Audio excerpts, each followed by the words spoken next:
Good afternoon. Welcome to European Entrepreneurship and Innovation at Stanford Engineering. Today's topic is startup marketplaces and AI, fintech, big data founders. And specifically, our main speakers are Andreas Tschas, CEO and co-founder of Pioneer Festival, Pioneers, based out of Vienna, who is now working across Central Eastern Europe as well as in Asia. From the capital of Austria, former home of the Austro-Hungarian Empire, which Andreas will say a few words about in a couple of minutes.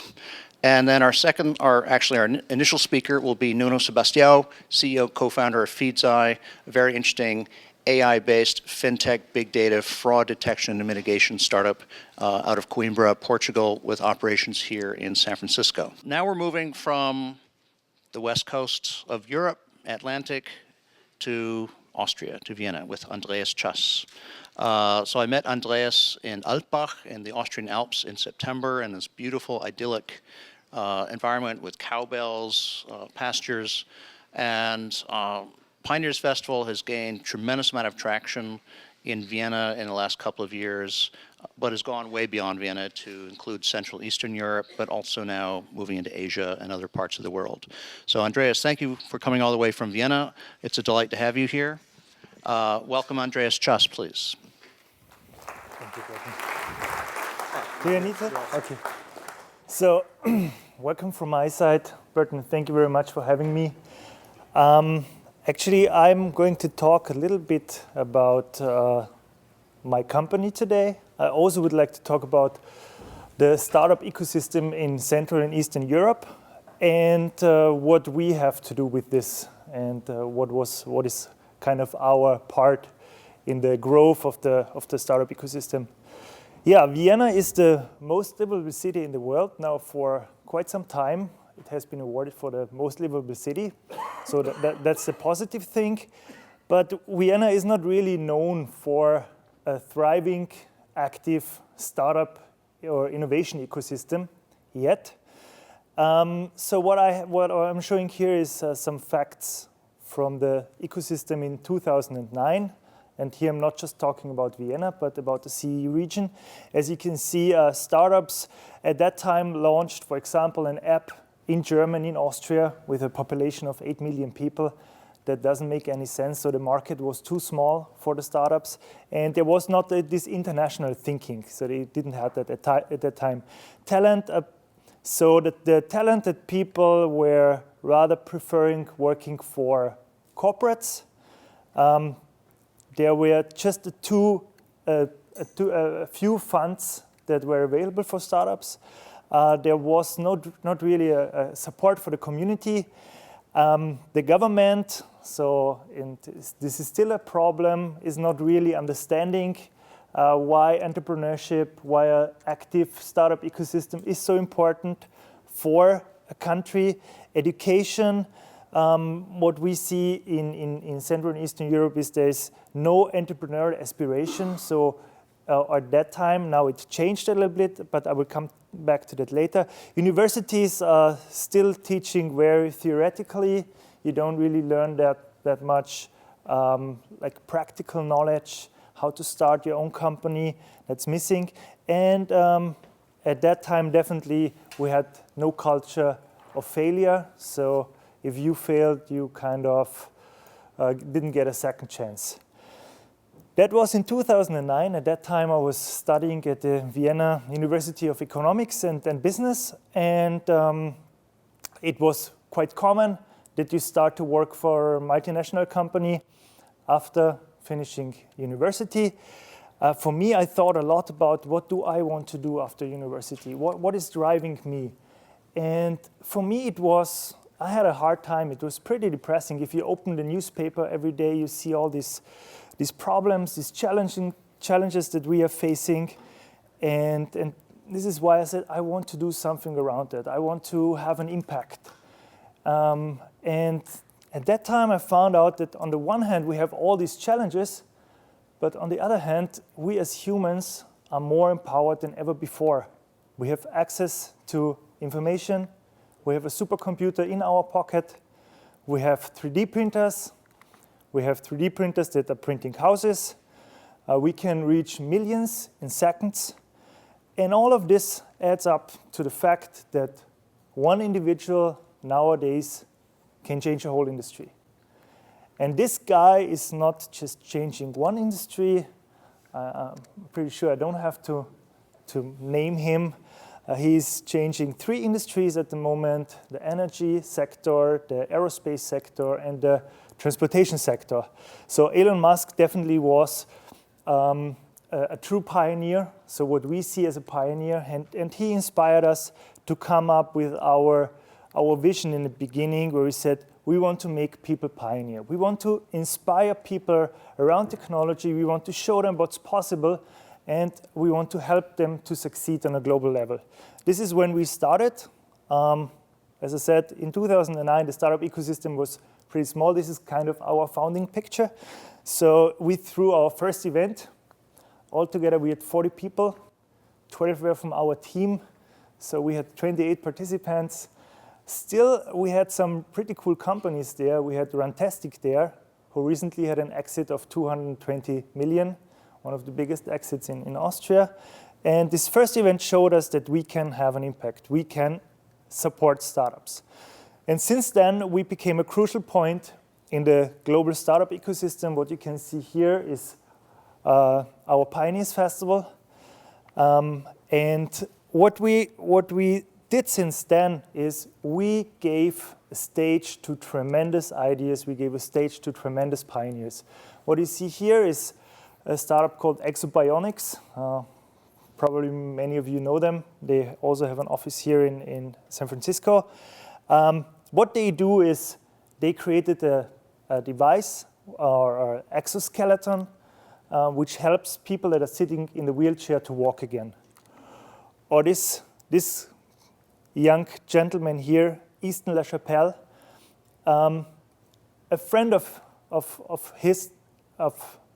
him lost an arm, and her parents could hardly afford a prosthesis, which cost 80,000 euro at that time. He was 17. He said, that's not possible. How can a prosthesis nowadays cost 80,000 euro? So he asked his friend to get the 3D printer and started to work on his own prosthesis. With the help of a 3D printer, he created a prosthesis which is available for $400 now. Or the story of Aeromobile. So we hosted the world premiere of the most advanced flying car. And normally people would think that this plane car was created by Airbus or Boeing. Actually, it were 2 pioneers from Bratislava with a budget of 1 million euro who created the first prototype of the flying car, which was released in Vienna in 2013. Burton, probably some gentleman that you could think of inviting here. Yes. So, coming back to the first thing, we are more empowered than ever before. And these are just 3 examples of a gazillion of examples that are now popping up. And we at Pioneers, we want to become the platform for those technology pioneers. And since then, now we get startups from all over the world that want to work together with us. And for them, we created a very special event, a premium event for future tech and entrepreneurship called the Pioneers Festival. So what's so special about this event? First of all, it's taking place in a 500-year-old imperial palace. It's the home of the Emperor Franz Joseph, who was one of the most famous European. And actually, this building, this 500-year-old building, is older than the United States of America. So we have quite some history in there. And there we gather the future pioneers, and we have so it's awesome to see that there are so many movements, so many events happening. We have our specific approach. So this year you have to apply to come to Pioneers Festival. What we are working on is a curated group of people. We believe that a small group, so if you go to an event and there are thousands of people, it's difficult to meet to get to know the right people. What we do here is we curate the participants. So we really know how many investors will be there, how many startups will be there, how many corporates will be there, and we do a perfect matchmaking so that you really get out the value if you attend an event. Of course, it's opportunity cost, so you go there, you fly there, you have to invest a lot of money, and this is why we took the decision to make an application process for Pioneers Festival. And the guy you can see here is Hermann Hauser. He will be here next week. Who is coming next Monday. He attended our last Pioneers Festival. He's a really, really inspiring person, so if you have the chance to stop by next week, I can definitely recommend that. So, Andreas, can you just go back to the palace? So if you think about it, Portugal and Austria-Hungary were two of Europe's largest empires at very different times in Europe.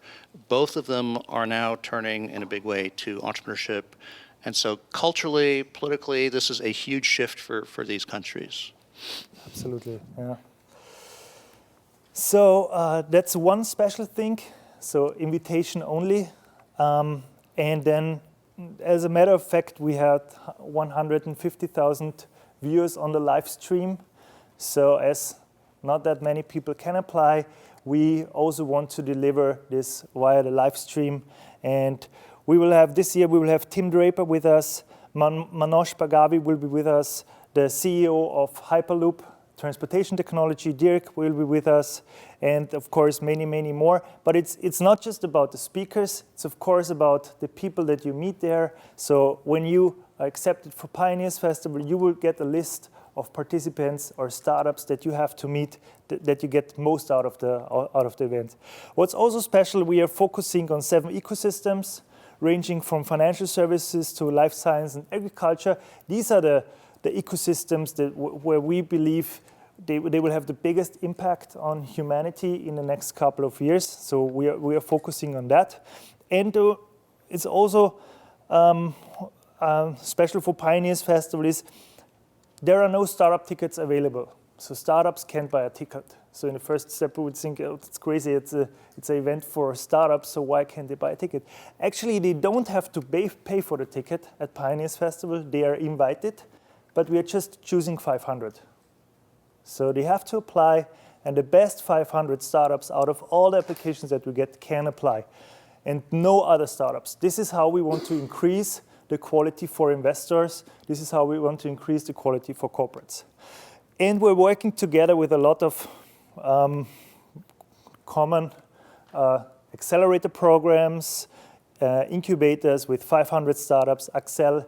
They have the chance to send us their best horses. So for example, 500 startups can send us their 3 top startups from the last batch that they compete in the program of Pioneers 500 to get the award. And what we want to do with this, we want to find the next big thing. And just to quote Y Combinator here, actually we recently got the feedback that the most successful startup that they got in their batch out of Europe, they met at Pioneers Festival. So they are also quite satisfied with the quality that we show here. And Pioneers Festival is just one of our products. As I said, we want to help startups to succeed. This is why we have our event business, the marketplace for corporates, startups, and investors. But we also have Pioneers Discover, so it's a specific service to connect corporates and startups. So often, a startup doesn't want to give away shares, doesn't want to give away equity. So ideally, they don't find an investor in the first step, but they find a client. And this is what we want to do with Pioneers Discover, especially for corporates who are interested to get to know the startup world. We are offering here the services. And we also raised a fund. We're now investing $10 million in the next years in startups where we believe that they are going to make it. Your limited partners are European, US? Actually, European and US. And US. We are, for example, for NEA, they have one partner in Europe, and that's Pioneers or Speed Invest. So we are working together here. So we have partners for follow-on fundings. What we do, we invest in early stage startups, but we have the partners that can help them grow, which was a huge problem in the last years in Europe, that we had money for the first like 10 million or 5 million, but then there was a lack. Now we want to solve this, and we have the right partners to do that. Just some facts. So now we get a lot of applications every day. The number is increasing. At the moment, we get around 200 applications from startups. They come in for Pioneers Ventures, they come in for our event business, or they come in also for Pioneers Discover. We are working together with a lot of corporations. Since end of 2013, we did 45 projects with companies like Cisco, the World Bank, Konica Minolta, Microsoft, Post, etc. And we also are beefing up our investors database. At the moment, we have 1,200 investors that are looking for interesting deals that they are not just getting via our events, but we also do this more and more online. What's our business model? So some of you may ask how we are making money. First of all, the event business with ticket and sponsoring. Then we have the consulting business where we offer services.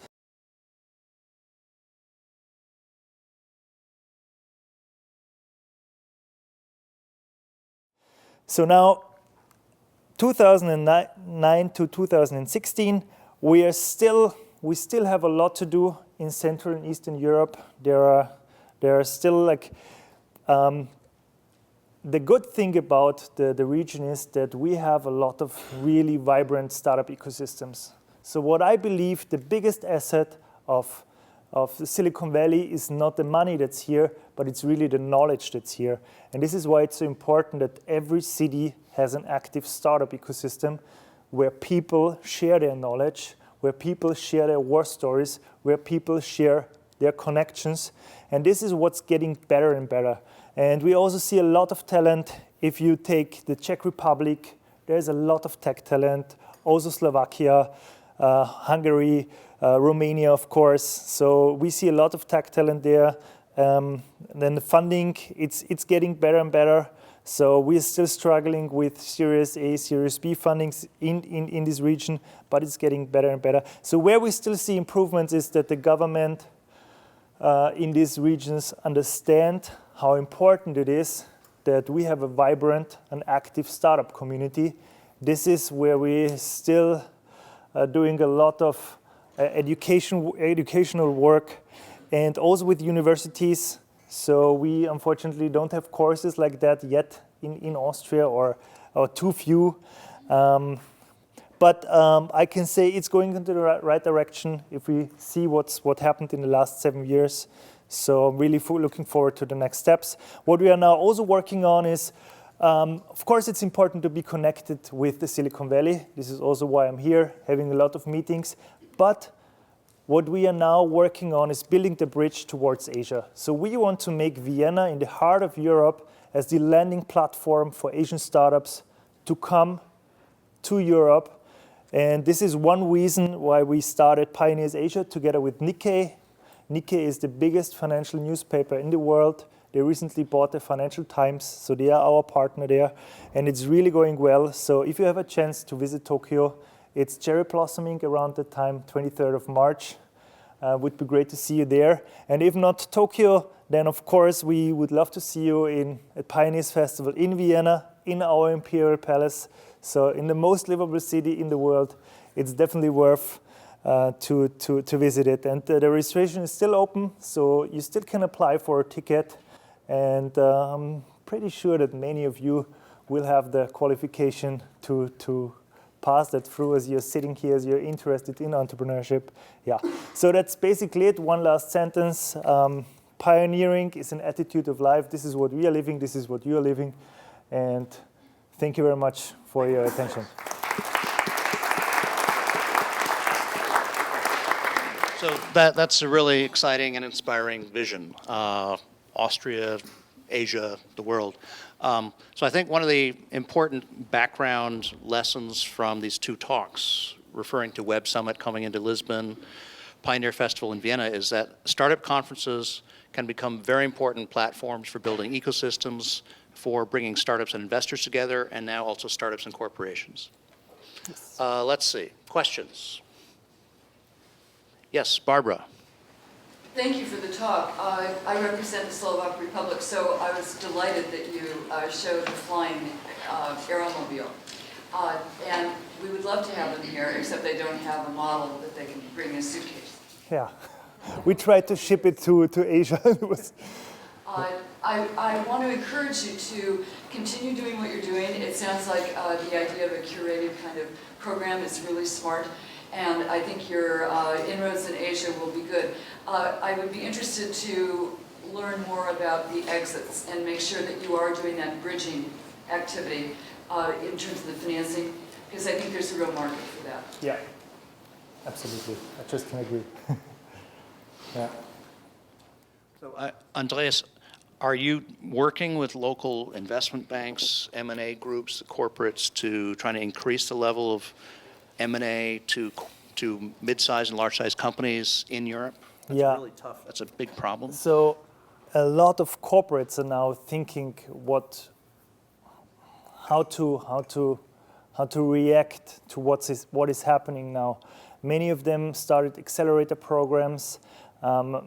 Many of them haven't recognized what's going on now, but we recently made a survey. We asked 50 CIOs, CEOs, innovation managers what they think about the collaboration with startups, and the good sign is that 42 out of 50 said it's one of their top priorities to work together with startups. What's happening now is they are creating models how to work together with startups. For example, BMW, they are not investing in startups, but they become clients of startups. Then you have the accelerator programs. So I think we will see coming a lot of money from corporates in the next couple of years, but it is what I call true economy. So I believe in the future we won't have the old and the new economy anymore. It will be a symbiosis of these two, which we call the true economy. This is just happening now. I would say the US companies are, as very often, more advanced here already.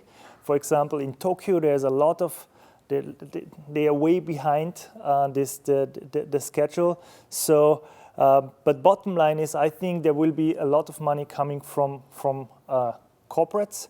And like Speed Invest, there is a 100 million fund now. So also good signs on that side. And also the collaboration of Speed Invest with NEA here in the US, bringing some money to Europe, is going in the right direction. Yeah. But I think government and the European Union should further enforce that. Marian. You mentioned that there's a gap in funding in the AD series space. Do you think the real issue is because there's lack of ambition in the companies which are coming out of there?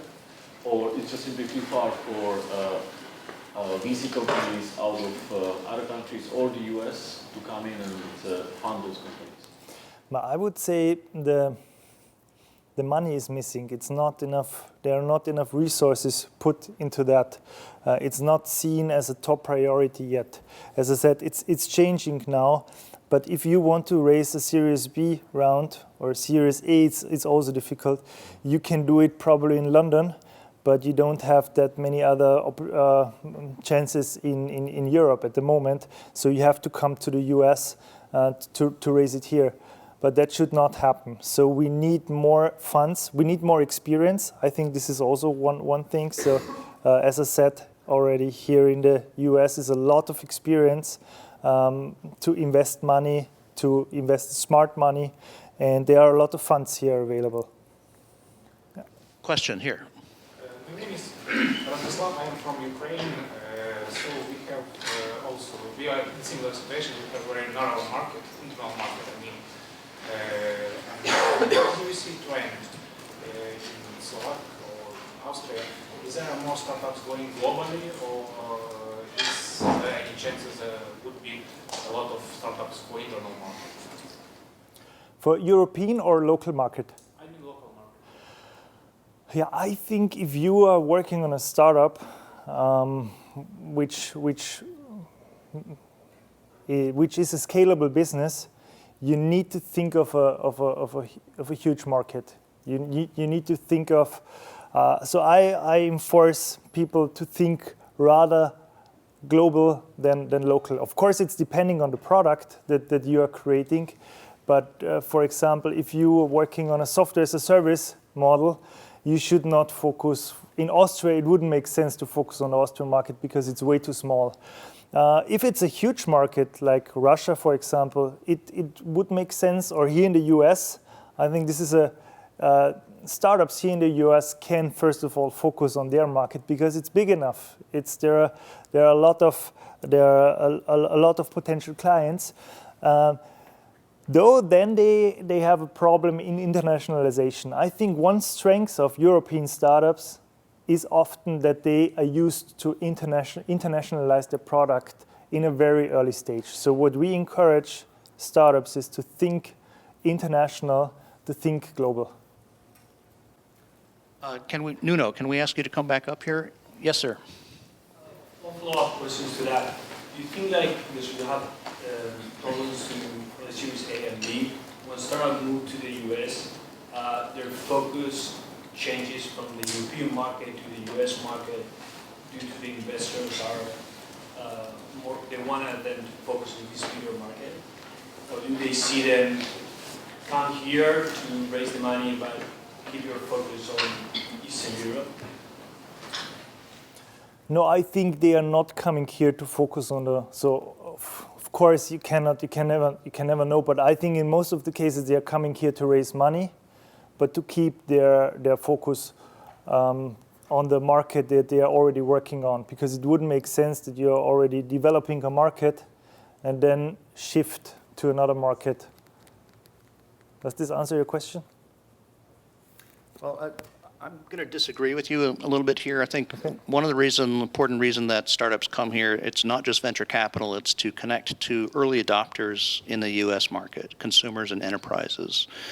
This issue of early adoption is a big problem in Europe. There's a huge lack of early adopters, both on the consumer and enterprise side.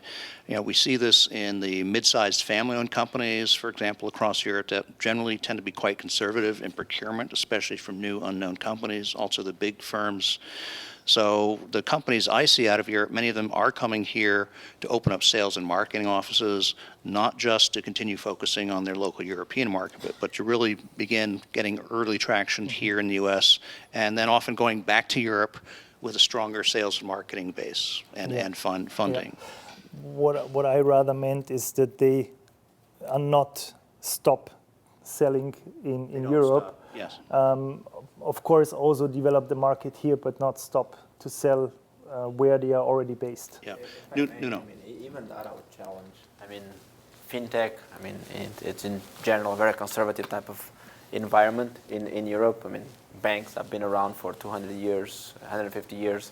So what we found out in our case is like, I couldn't sell anything. I mean, a Portuguese company, bankrupt country, try and go and sell to, let's say, Deutsche Bank or Lloyd's in the UK. I mean, it just didn't work.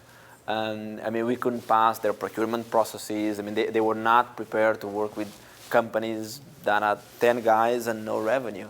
What I found out when I came here, and also more important than that, and I think that's all a consequence of, they would ask me, how do you compare against IBM? Or how do you compare against SaaS? It's kind of like, I don't.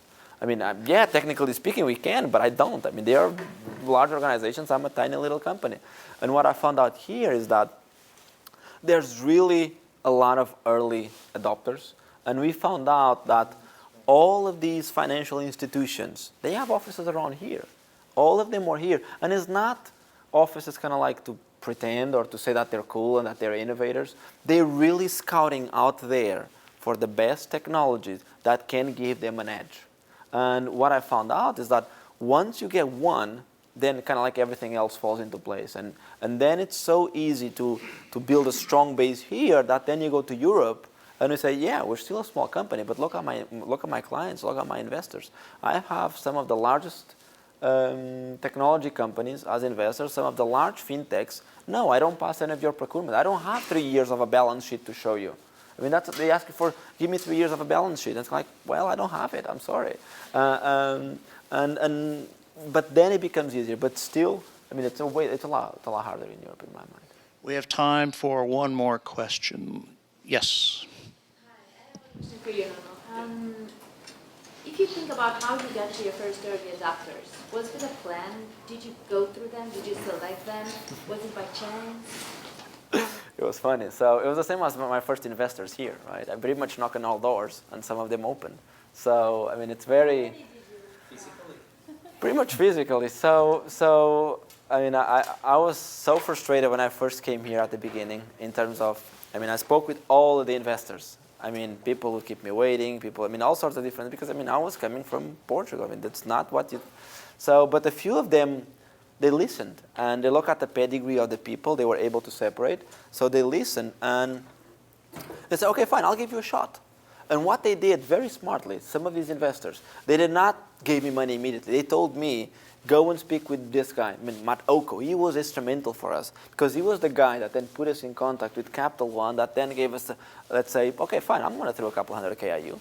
And from there, it just snowballed. So a lot of it was, I mean, don't give up. People here, here's what people have here that they don't have in Europe yet. People here share a lot. They'll introduce you to people. They'll kind of like, they'll write. I had a partner from Foundation Capital. They did not invest in us. But in half an hour, he introduced me to 20 different other investors. Just like that. He didn't have to do it. And he did it. Some of those guys are today my investors. So, I mean, if you have the foundations and if you have a credible story, someone will understand it and someone will say, this works. I mean, I trust these guys. And another thing that really helps, the decision process is so much faster. Good or bad. I mean, I fail or here's some. It's so much faster. In Europe, I'm still trying to develop some clients in Europe before I left. That I started developing before I left here. And that was 3 years ago. So that's it. Mario, any final thoughts from Startup Grind Europe's perspective or your own experience, London? Probably the biggest issue in the European countries is the scale. The knowledge behind how to scale fast and fail forward, because many companies which are trying to make it, they don't survive the stage from the very early stage when they finish the product market fit to just know how to get the 10x growth. And it's easy here because the US is a big market. Europe is a bunch of smaller parts. They speak in different languages. And there are some other issues as well. Are you saying Europeans speak in different languages? And their customers do. Yes. And it's kind of another layer of complexity, but it's getting better now. Okay. Marco, any final closing thoughts? Well, I think I could follow up from that. So I think one of the biggest issues in Europe is this fragmentation. I mean, we have excellent places for companies to start and, build businesses and leave their team in Portugal, as you've done, and so forth. That's there. But then how do we what's the benefit for the Portuguese to be in Europe so that you can connect easily to guys in London and Berlin? And, so that's still missing. I think we need to have more of that kind of dynamics in Europe. Thank you, Marco. And Andreas, I'll give you the last word here. Yeah, I think in Europe, people have to think bigger. And this is also living in this fragmented market. You have to think on a global perspective, and this is what US companies, for example, do pretty good, and then have a big vision, work on your product, and then make it successful. So we'd like to thank each of you for, in some of your cases, coming from London, Coimbra, Vienna, Oulu. Thank you very much to each of you. Please give them a hand. Thank you.